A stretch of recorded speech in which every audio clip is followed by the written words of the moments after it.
पुण्याच्या कल्याणीनगर भागात दोघांना चिरडणाऱ्या अल्पवयीन मुलाला जामीन मंजूर करण्यात आलाय। भाच्याच्या सुटकेसाठी आत्यानं कोर्टात याचिका दाखल केली होती।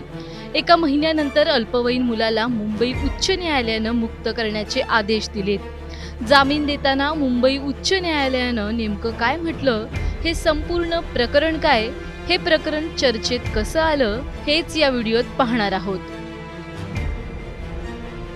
अल्पवयीन मुलानंतर या प्रकरणात मुलाचे वडील विशाल अग्रवाल, आई शिवानी आणि आजोबांना अटक करण्यात आली। तसंच ससून रुग्णालयातील 2 डॉक्टरांना देखील या प्रकरणात अटक करण्यात आली। 21 जून रोजी विशाल अग्रवालला जामीन मंजूर करण्यात आला, तर अल्पवयीन मुलाला 25 जून रोजी बालसुधारणा गृहातून मुक्त करण्याचे आदेश कोर्टाकडून देण्यात आले। जामिनानंतर पुणे पोलिसांनी पुन्हा मुलाला ताब्यात घेणं बेकायदेशीर आहे। बाल सुधारगृहाच्या कस्टडीतून तात्काळ मुक्त करण्याचे निर्देश मुंबई उच्च न्यायालयाने दिलेत। मुलाची आत्या पूजा जैननं हेबियस कॉर्पस अंतर्गत दाखल केलेली याचिका कोर्टानं स्वीकारली आहे। मुलाला आत्याच्या ताब्यात देण्याचे निर्देश जारी करण्यात आलेत। न्यायमूर्ती भारती डांगरे आणि न्यायमूर्ती मंजुषा देशपांडे यांच्या खंडपीठानं हा निर्णय दिलाय। ज्या मुलानं भरधाव वेगात गाडी चालवून दोघांना चिरडलं, त्या अल्पवयीन मुलावरही आघात झालाय। त्याला थोडा वेळ द्यायची गरज आहे।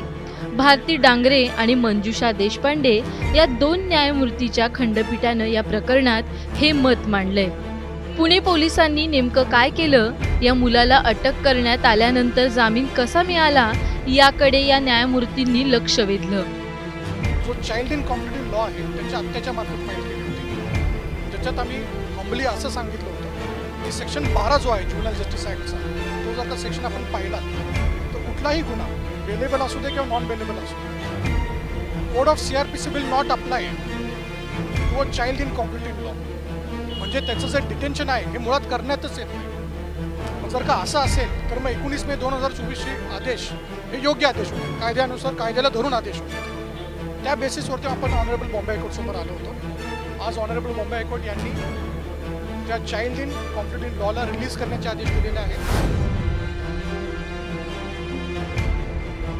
यापूर्वी या मुलाला अवघ्या 15 तासात जामीन मिळाल्यानं, तसंच त्याला निबंध लिहिण्याची शिक्षा देण्यात आल्यानं हे प्रकरण चांगलंच तापलं होतं।